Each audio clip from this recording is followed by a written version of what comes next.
Bonjour à tous, alors nous voilà sur la dernière partie sur le cours sur la lumière et nous allons voir une introduction sur les modèles ondulatoires et particulières de la lumière. Donc on va commencer par le modèle ondulatoire.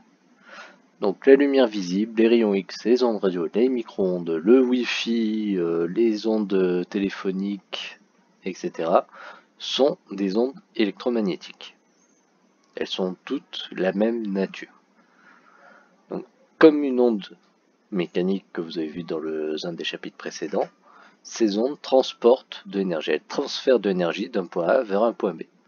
Par contre, à la différence des ondes mécaniques, elles n'ont pas besoin de matière pour se propager, elles peuvent se propager dans le vide. La lumière du soleil nous parvient bien qu'on soit séparé par une grande partie de vide. Dans le vide, et même dans l'air, à peu de choses près, les ondes électromagnétiques ont toutes la même vitesse. Cette vitesse est ce qu'on appelle la célérité de la lumière. La valeur exacte est ce nombre, 299 millions de mètres par seconde environ, ce qu'on résume en général par 3,00 fois 10 puissance 8 mètres par seconde. Vu que ce sont des ondes, nous pouvons relier leur période temporelle et leur longueur d'onde avec la célérité. C est égal à lambda sur t, la période. Suivant la fréquence de la lumière que l'on regarde, elle va se trouver dans un domaine spectral particulier. Donc plus la fréquence est élevée, plus l'onde électromagnétique que l'on étudie va être énergétique. Si on regarde, les rayons gamma qui ont la fréquence la plus élevée sont les rayons les plus énergétiques, puis viennent les rayons X, les rayons ultraviolets, la lumière visible ici, les infrarouges, les micro-ondes et enfin les ondes radio. Donc les ondes radio comprennent toutes les ondes qu'on utilise pour les téléphones, pour le Wi-Fi, etc.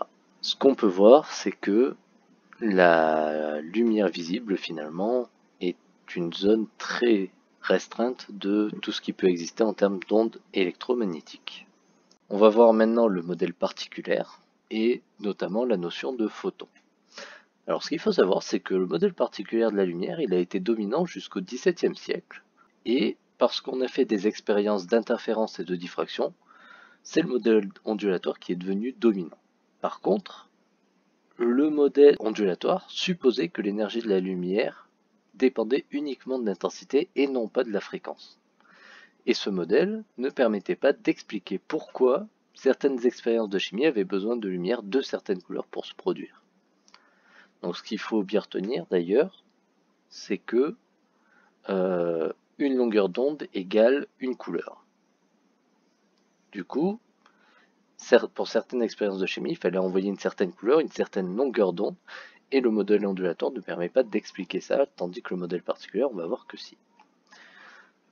Du coup, Albert Einstein, donc le fameux, après des travaux de Max Planck, propose le modèle du photon. Donc le modèle du photon implique que le photon est un petit paquet d'énergie, ce qu'on appelle un quantum de lumière.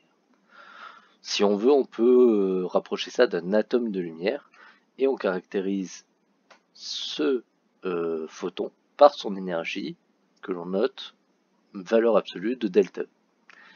Et cette énergie, on la relie directement à la fréquence, ou la longueur d'onde et la vitesse de la lumière, bien sûr, et à la constante de Planck. Donc cette énergie, valeur absolue de delta E, est égale à h nu, avec h la constante de Planck qui est une constante universelle, et nu la fréquence du photon, c'est-à-dire la couleur de ce photon.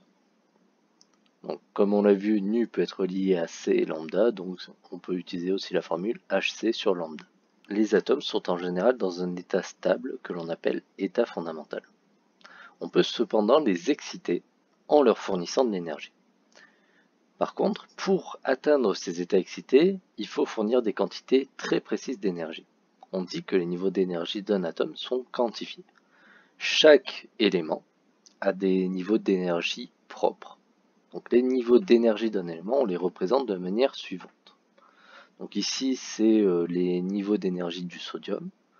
Donc le niveau le niveau fondamental c'est 0 d'énergie, il n'y a pas besoin d'amener d'énergie pour le mettre à ce niveau. Pour atteindre le niveau 2, il faut lui amener une énergie de 2,11 électronvolts, qui est une unité d'énergie. Pour atteindre le niveau 3, 3,20 et ainsi de suite. Donc cette unité, c'est défini, cette unité d'électronvolts, c'est l'énergie cinétique qu'un électron acquiert depuis le repos lorsqu'il est dans une différence de potentiel d'1 volt. Donc si l'atome de sodium est au repos, comme je l'ai dit, nous pouvons lui envoyer un photon d'une énergie de 3,20 électronvolts. Si on lui envoie cette énergie, il va passer dans l'état excité niveau 3. Si le photon par contre n'a pas précisément cette énergie, l'atome va rester à son état fondamental. Il est aussi éventuellement possible de faire passer un atome déjà excité à un niveau supérieur. Donc si on veut le faire passer du niveau 3 au niveau 4, il suffit d'envoyer l'énergie qui correspond à la différence entre les deux niveaux. Donc dans ce cas-là, il suffirait d'envoyer seulement 0,42 électronvolts. Donc cette transition, quand on excite, on la représente par une flèche vers le haut entre les deux niveaux concernés. Et le photon qui est utilisé pour l'excitation, on le représente par cette flèche ondulée et on écrit H nu pour préciser que c'est un photon. Si l'atome par contre est dans un état excité, tôt ou tard il va se désexciter en passant à un état de niveau inférieur. Alors cet état de niveau inférieur n'est pas forcément l'état fondamental, et donc dans ce cas-là, on va émettre un photon d'énergie égale à la différence d'énergie entre les deux niveaux. Donc ici par exemple, quand on passe du niveau 5 au niveau 2, l'énergie qui est émise est égale à 3,76 le niveau 5 moins 2,11, ce qui fait 1,65 électronvolts. Donc l'énergie du photon qui s'en échappe est de 1,65 électronvolts. On peut convertir les électronvolts en joules.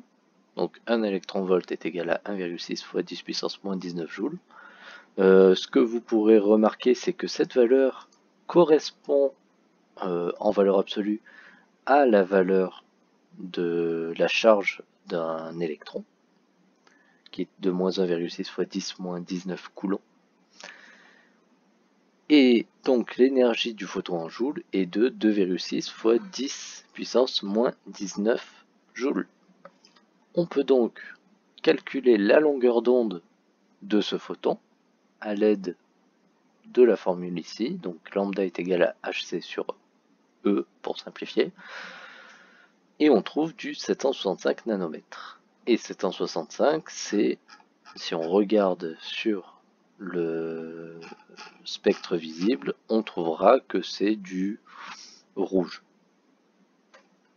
Donc si on envoie un atome de cette longueur d'onde sur un atome de sodium, on peut le faire passer éventuellement du niveau 2 au niveau 5. Dans ce cas-là, par contre, vu qu'il est émis, ça veut dire que le sodium va émettre une lumière rouge. Et donc, du fait que ces niveaux d'énergie sont très précis, ça veut dire que les atomes, les éléments, vont absorber ou émettre des longueurs d'onde très précises et surtout uniques à chaque élément. Et donc, grâce à cette propriété, on peut étudier à la fois par absorption et par émission les compositions d'éléments parfois très lointains. Là, par exemple, sur cette figure, je vous présente les spectres d'absorption et d'émission du sodium. Donc, le sodium va émettre en général une double raie, donc on peut l'observer sur une lampe à sodium. Si vous êtes en cours en TP, vous pouvez voir ça très facilement avec un petit spectroscope. Et donc du fait qu'on ait enregistré sur Terre de nombreux spectres pour énormément d'éléments, on est capable d'analyser les spectres lumineux provenant d'étoiles ou d'exoplanètes ou de nuages de gaz très lointains et dire précisément quels éléments on trouve dans ces astres. Donc ça sera tout pour ce cours. J'espère que vous avez compris l'essentiel. Je vous conseille de faire quelques exercices parce que vous vous rendrez compte que ce qu'il faut savoir faire, ce n'est pas très compliqué finalement.